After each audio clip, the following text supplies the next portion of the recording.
Olá, meus irmãos. A paz do Mestre Jesus esteja com todos vocês. Que Deus abençoe grandiosamente o coração de quem me ouve e que o Senhor possa vir falar conosco sempre por intermédio da sua santa e poderosa palavra. O texto hoje para nossa breve reflexão, ele encontra-se no Evangelho de Jesus Cristo. Quero ler com vocês o capítulo 7 de Lucas, evangelista Lucas, a partir do verso 2. Vamos lá, vamos para a nossa conversa? Diz assim: naquela ocasião, um escravo muito estimado de um oficial romano estava enfermo, à beira da morte. Quando o oficial ouviu falar de Jesus, mandou alguns líderes judeus lhe pedirem que fossem curar seu escravo. Os líderes suplicaram insistentemente que Jesus socorresse o homem, dizendo: ele merece sua ajuda, pois ama o povo judeu e até nos construiu uma sinagoga. Jesus foi com eles, mas antes de chegarem a casa, o oficial mandou alguns amigos para dizer: Senhor, não se incomode em vir à minha casa, pois não sou digno de tamanha honra. Não sou digno sequer de ir ao seu encontro. Basta uma ordem sua e meu servo será curado. Sei disso porque estou sob a autoridade de meus superiores e tenho autoridade sobre meus soldados. Só preciso dizer: vão, e eles vão, ou venham, e eles vêm. E se digo aos meus escravos: façam isso, eles fazem. Quando Jesus ouviu isso, ficou admirado. Voltou-se para a multidão que o seguia e disse: eu lhes digo a verdade, jamais vi fé como esta em Israel. Jamais vi fé como esta em Israel. E quando os amigos do oficial voltaram para a casa dele, encontraram o escravo em perfeita saúde. Glória a Deus por esse milagre, irmãos. Em Romanos capítulo 15, versículo 4, fala que tudo que foi escrito para nós, foi para nós escrito a fim de nos dar esperança e avivar a nossa fé. Paulo declara isso na Epístola de Romanos, que eu vou citar bastante nessa ministração, nessa palavra que o Senhor colocou em meu coração para que nós compartilhemos o pão. Bom, eu quero destacar aqui o seguinte: o Lucas é um evangelista exímio em descrever os seus relatos de forma temporária. O que eu quero dizer isso? De forma cronológica, um depois do outro, vamos por assim dizer. Tudo que Lucas escreve foi numa sequência cronológica, numa sequência temporal.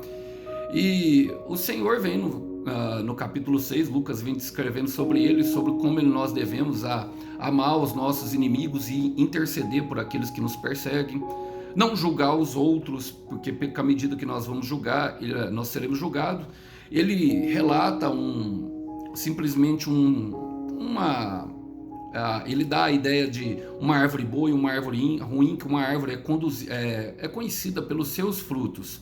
E no final do capítulo 6 ele fala sobre construir um alicerce firme, a casa edificada na rocha, que é aquela que ouve e pratica as palavras, e a casa edificada na areia, aquela que não pratica aquilo que ouve. Bom, e logo depois ele dá esse milagre, irmãos, que tem todos esses elementos que eu citei para vocês anteriormente. Vamos trazer isso para a nossa vida, vamos fazer as aplicações que são pertinentes a nós. Começa falando assim no versículo 2: naquela ocasião, um escravo muito estimado de um oficial romano estava enfermo da morte. Irmãos, eu gosto como Lucas declara, porque ele retrata que é um escravo de um oficial romano. E todos nós somos escravos, né, irmão? Todos nós, quando Jesus nos encontrou, nós éramos escravos do pecado e, portanto, condenados à morte. Em Romanos 3, 23 diz que todos pecaram e estão destituídos da glória de Deus. Em Romanos 6, 23, a palavra fala que o salário do pecado é a morte, mas que a graça é o dom gratuito de Deus para a vida, que nós conseguimos em união com Cristo Jesus. Identificando esses pontos, irmãos, nós identificamos o problema. E foi justamente isso que o centurião romano fez. Ele identificou ali o escravo. E o que ele se pôs a fazer? No versículo 3 fala: quando o oficial ouviu falar de Jesus, e é importante, irmãos, por quê? Porque ele entendeu que havia uma solução. Qual é a solução? A nossa solução é Jesus, irmãos. Ele ouviu falar de Jesus. Em Romanos capítulo 10, no versículo 17, fala que a fé vem pelo ouvir, e ouvir a palavra a respeito de Cristo. Por quê, irmãos? Porque somente Jesus pode ter uma solução para os nossos problemas. Nós muitas vezes contamos para os outros os nossos problemas e esquecemos de contar para quem realmente pode resolver, irmão. Quem realmente pode resolver o nosso problema, irmão, é Jesus. Nós muitas vezes nos apegamos à religião e a amigos, a pessoas, como vai falar aqui, mas todos numa tentativa de apontar para Cristo. Olha, ele continua falando, ó, quando ele ouviu de mandar de Jesus, ele mandou alguns líderes judeus pedirem que fossem curar os seus servos. Nós percebemos que esse homem exercia bastante influência, esse oficial romano, mas que ele tinha uma compaixão enorme. Por quê? Porque ele pedia por um escravo, irmão. E ele mandou líderes judeus que se moviam pela aparência, que tinham toda uma pompa, intercederem por Jesus. E eles mandou, a palavra fala que eles mandam, para os líderes ele mandou, mas para que Jesus, eles pedissem. Nós já percebemos uma humildade no coração desse homem, até num ponto certo de fazer justiça. Em Romanos 13, Paulo diz que as autoridades, elas têm um firme fundamento, fazer a justiça de Deus, exercer a justiça de Deus aqui na terra. E assim foi. Olha, o que aconteceu? Os líderes suplicaram insistentemente que Jesus socorresse um homem, irmãos. Puseram os fariseus, os saduceus e os líderes judeus para suplicar Jesus. Olha, eu não me lembro, mas eu não creio que em outra parte da Bíblia mostra os fariseus suplicando insistentemente para Jesus. E chega a ser até engraçado, porque quando a coisa aperta, todo mundo recorre para Jesus, não é verdade? Quando a coisa fica feia, todo mundo recorre para Jesus. Só que olha como eles suplicaram que socorressem um homem. Eles disseram assim: ele merece a sua ajuda, irmãos. Bom, e aqui eu quero pontuar: ninguém merece a ajuda de Deus. Todos pecaram. Romanos capítulo 11, no versículo 6, fala que a graça, além de um dom gratuito, ela é um favor imerecido e que Deus escolhe a forma como Ele quer aplicar a graça, vem da parte dele. E nós precisamos entender isso. Por quê? Porque a mente daqueles homens era dominada pela religião, a mente daqueles homens era dominada por tudo aquilo que eles tinham vivenciado e aprendido. Eles viviam no tempo da lei. E olha, eles falam assim, ó, pois ama o povo judeu e até nos construiu uma sinagoga. Nós identificamos aqui justamente isso. Realmente, o homem mostra amor, mas nós não atingimos a Deus por meio de construções. Não é por meio de construções. Em Gênesis 11, nós percebemos a construção da Torre de Babel. Porque toda construção, ela carrega por trás de si algo que engrandecer o nome de alguém, de uma pessoa, que não é o nome de Jesus. E o nome que nós oferecemos glória, que nós tributamos glória, é o nome do nosso Salvador, o nome do Senhor Jesus. E precisamos reconhecer que não temos merecimento e que somente Ele pode traçar um caminho para o céu. Isso é a religião, irmão, implantada. A religião implantada. Muitas vezes procuramos pessoas, muitas vezes procuramos ajuda no pastor, no presbítero, no apóstolo, no bispo. E ele se coloca no meio entre nós e Jesus como, e vamos falar a verdade, alguns se colocam até como pedágio, que se nós não fizermos a campanha, os demônios vão nos atacar e nós não vamos conseguir a bênção alcançada. Mas o que vem a seguir contradiz isso. E eu, particularmente, irmãos, eu creio na Bíblia. Olha, construiu uma sinagoga. E Jesus, em sua misericórdia, irmãos, por quê? Porque a religião, ela fala de uma... Olha, vamos ler o versículo 8. Jesus foi com eles, vamos começar a ler. Jesus foi com eles. O que mostra isso? O coração compassivo de Jesus, porque ele identificou a necessidade de um homem que intercedia, que tinha poder, intercedia a favor de outra pessoa que não tinha condição. Por quê? Porque ela estava no limbo da morte. E muitas vezes nós somos assim, nós somos os intercessores de pessoas que não conseguem ver, que têm o véu da tristeza e da dor estampado, que, sabe, separam eles de Deus, e Jesus justamente veio para rasgar esse véu. Então a intercessão se faz totalmente, ela se faz totalmente uma ferramenta totalmente satisfatória a Deus, se assim eu posso dizer, naquilo que pode se alcançar a salvação das pessoas, daquelas que não conseguem enxergar. Orar pelas pessoas é um ato de amor, irmãos. Orar pelas pessoas é um ato de cuidado. Orar por aquelas pessoas que se amam. Então Jesus identificou e Jesus foi com ele.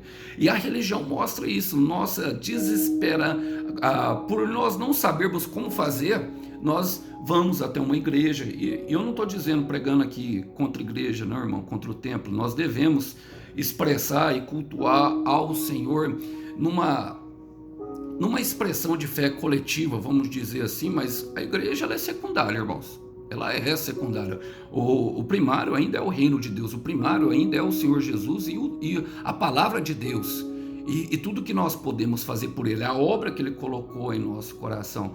Mas quando Ele vê religião, Ele vê que nós estamos procurando Ele e não sabemos como o encontrar. E ele manda os seus mensageiros e começa. Ele mesmo vem ao nosso encontro. Perceba que ele foi, a ação de Jesus foi ao encontro deles. Mas antes de chegarem à casa do oficial, mandou alguns amigos para lhe dizer: irmãos, olha, e aqui indica o quê? O arrependimento. O arrependimento, irmãos. O arrependimento verdadeiro muda o modo de pensar de uma pessoa. Romanos 12:2 nos diz justamente isso, que nós experimentamos a boa, perfeita e agradável vontade de Deus pela renovação do nosso entendimento. Eu tenho fixado bastante esse versículo com vocês e é bom que nós tenhamos a compreensão. Por quê? Porque ele nos capacita. É ele que nos capacita, a renovação do nosso entendimento. Ele mandou alguns amigos e olha o que os amigos disseram: Senhor, não se incomode em vir à minha casa, pois não sou digno de tamanha honra. Irmãos, e a pergunta, quem não quer calar? Quem é digno? Quem é digno? Agora, se manter pequeno é uma escolha pessoal. Eu quero repetir isso. Se manter pequeno é uma escolha pessoal. Aquele homem, ele provavelmente procurou nas palavras de Deus, ele talvez teria um certo conhecimento. Quero ler com vocês um salmo que está em Salmo 8, versículo 4, diz assim: pergunto, quem é o homem para que com ele te importes? E o filho do homem para que com ele te preocupe? Ele não só identificou a necessidade do seu escravo e o problema, ou seja, onde o escravo estava e se encontrava, ele reconheceu a sua pequenez diante do Senhor. Ele se reconheceu como pequeno. Olha, não sou digno de tamanha honra. E com essa declaração, sabe, se colocando pequeno. Entenda isso, irmãos, ele era um oficial romano, tinha todo o poder, poderia mandar prender até Jesus, poderia, de maneira ali, mas não, ele se colocou como pequeno, mostrando aos seus amigos, ou seja, espalhando a notícia entre as pessoas de que aquele que estava lá era muito maior do que ele. E olha, vamos para o versículo, ele fala, por versículo 7, não sou digno sequer de que entre ao meu encontro, basta uma ordem e meu servo será curado. Irmãos, aqui ele demonstra fé. E há arrependimento e fé. A fé vem pelo ouvir a palavra de Deus. E o arrependimento ele se dá mediante a fé. O arrependimento ele é uma obra da fé. Ele é uma obediência a Deus. Quer dizer que nós guardamos os mandamentos. Quer dizer que nós entendemos quem nós somos e quem Deus é. Olha, eu quero ler com vocês outro versículo que mostra. Eu amo particularmente esse versículo, muito esse versículo, irmãos. Em Hebreus 12:1 fala que a fé é o firme fundamento das coisas que nós esperamos, mas olha o que diz no versículo 3, fala assim, ó, pela fé, ou seja, o que a fé nos dá acesso, pela fé, o que a fé nos dá acesso. Entendemos que todo o universo foi formado pela palavra de Deus. Assim, o que se vê originou-se daquilo que não se vê. E foi justamente isso que ele aplicou ali, ele aplicou uma fé total. Ele aplicou aquilo que ele conhecia do Senhor, ele sabia que o Senhor precisava só falar. E muitas vezes o Senhor vem e fala conosco, nós lemos as palavras e nós não acessamos, sabe por quê, irmão? Incredulidade. Nós pensamos, aquilo não acontece só com os outros, não, o Senhor não vai agir dessa forma na minha vida, não é assim que aconteceu. E os nossos pensamentos, nós percebemos que não foram transformados ainda. Não. Por quê? Porque nós nem identificamos os problemas, às vezes até identificamos, às vezes tivemos arrependimento, mas não conseguimos crer que é possível mudar, não nos levantamos como Jesus manda, não aproveitamos aquela força que Ele nos deu, e é impressionante, irmão, porque a fé aponta totalmente para a direção de Jesus.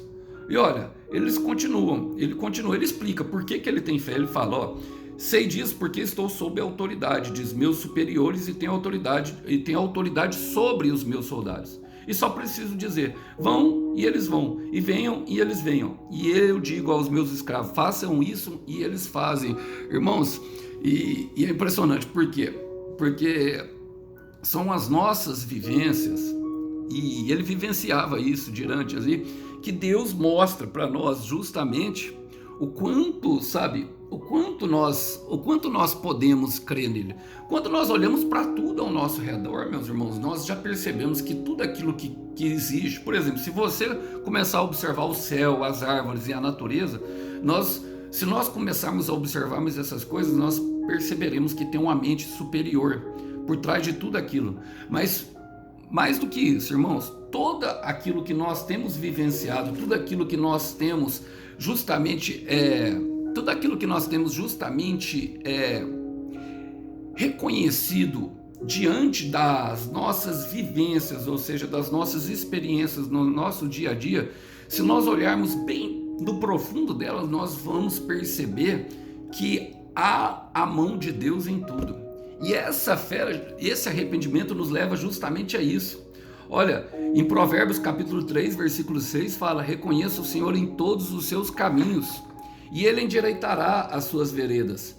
Olha, reconhecer o Senhor em todos os seus caminhos é saber que a mão de Deus está em tudo mesmo ao nosso favor. Irmão, jamais teríamos força, jamais teríamos vontade. A palavra fala que o nosso querer vem dele, que ele é o autor e consumador da nossa fé, que ele é o caminho, ou seja, então tudo está ligado a ele, irmãos. Jesus Cristo, ele é tudo em todos. E reconhecer isso faz parte de uma fé genuína. Olha, e é impressionante porque quando Jesus ouviu isso, ficou admirado. Irmãos, quando Jesus ouviu isso, ficou admirado mesmo. Agora, eu não sei você, mas essa é a minha missão de vida, é arrancar a admiração do coração do Senhor. Arrancar a admiração, arrancar um sorriso de Deus. Ele ficou admirado, irmãos, por quê? Porque ele tinha passado no meio da sua família, tinha passado no meio dos fariseus, daqueles que eram seus, e esse homem aqui, ele dá testemunho, ou seja, ele aponta para aquilo que era a obra de Deus, que chegaria até nós. Por quê? Porque ele era gentil, ele era um romano, um oficial romano. Ele não fazia parte da promessa de Deus, assim como a mulher de Mateus 15, aquela mulher que intercedia pela filha endemoniada, não fazia parte.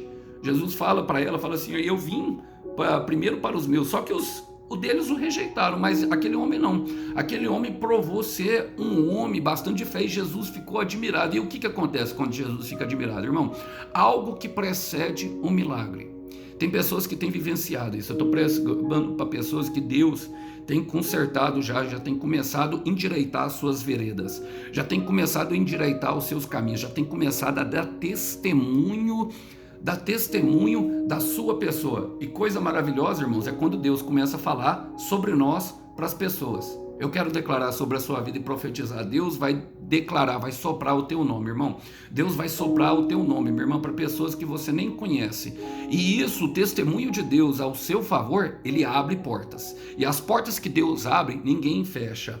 Olha o que ele falou. Ele falou assim, voltou-se para a multidão que o seguia e disse, eu lhes digo a verdade, jamais vi fé como essa em Israel. E ele era romano. Eu quero declarar sobre a sua vida, meu irmão. O Espírito me impeliu a ler um versículo que está em Apocalipse, capítulo 22, versículo 20. Fala assim, aquele que dá testemunho de tudo isso, certamente venho logo. Amém. Vem, Senhor Jesus. Ora, Maranata, vem, Senhor Jesus. E quando o Senhor Jesus chega, quando o amor invade a terra, meu irmão, eu vou falar algo para vocês. Não há, sabe, mal que dure. Quando o amor invade a terra, não há mal que dure. Eu estou pregando para pessoas que têm visto a sua realidade piorar. Eu estou pregando aqui para pessoas que têm visto justamente as pessoas que estão ao redor dando um testemunho. Não se preocupe, o Senhor te justifica. O Senhor te justifica. O Senhor te justifica. Olha, e eu quero terminar porque isso precede o milagre. O primeiro testemunho. E aí ele fala: e quando os amigos do oficial voltaram para a casa dele, encontraram o escravo em perfeita saúde. Que odisseia, que jornada, que processo, que caminhada, não é verdade, irmãos? Glória a Deus, mas conseguiu. E eu quero declarar, meu irmão, sobre a sua vida, minha vida, sobre a sua vida, minha irmã, milagres, eles são reais para quem crê. Eu quero repetir isso. Os milagres, eles são reais para quem crê. A tua fé, sabe, pode salvar pessoas da tua família, a tua fé pode levantar defuntos, a tua fé em Jesus Cristo, não em religião. Sabe, a tua fé é aquelas lágrimas que escorrem e são derramadas no teu quarto de oração, naquele momento, sabe, ela tem o poder de direcionar, sabe, e é justamente isso, porque eu falei que a nossa fé, ela limita o poder de Deus. Na verdade, o poder de Deus não tem limites, irmão. Ela limita o nosso acesso ao poder de Deus, aquilo que ele vai derramar sobre nós. E é aí que ela limita o poder de Deus sobre nós. Então eu oro para que Deus te dê uma fé, sabe, sem limites, para que você possa receber o melhor do Senhor, porque milagres são reais para quem crê. E as promessas, elas são para guardar aqui, ó, do lado esquerdo do peito, não contar para ninguém. Porque quando nós escondemos os impostores, os falsos, todos aqueles que vêm, sabe, para nos parar, eles não ficam sabendo, porque aqui dentro, quem conhece é somente o Senhor. Então promessas são para guardar no coração. Eu quero repetir, promessas são para guardar no coração, e milagres são reais para quem crê. E quero terminar, irmãos, eu quero terminar com vocês justamente em Salmos 37, versículo 4. Fala assim, ó: busque no Senhor a sua alegria. Estou lendo a versão transformada. Busque no Senhor a sua alegria. Só você sabe o que te fará sorrir. Talvez não tenha chegado, mas vai chegar. E Ele lhe dará os desejos do seu coração. Entregue seu caminho ao Senhor. Confie nele e Ele o ajudará. Que Deus abençoe você, meu irmão. Que Deus abençoe você, minha irmã. Que vocês possam ficar com essa breve reflexão. Lembrando, o Cordeiro tem a recompensa pelo teu sacrifício. Que Deus abençoe. Tchau, tchau. A paz do Senhor Jesus.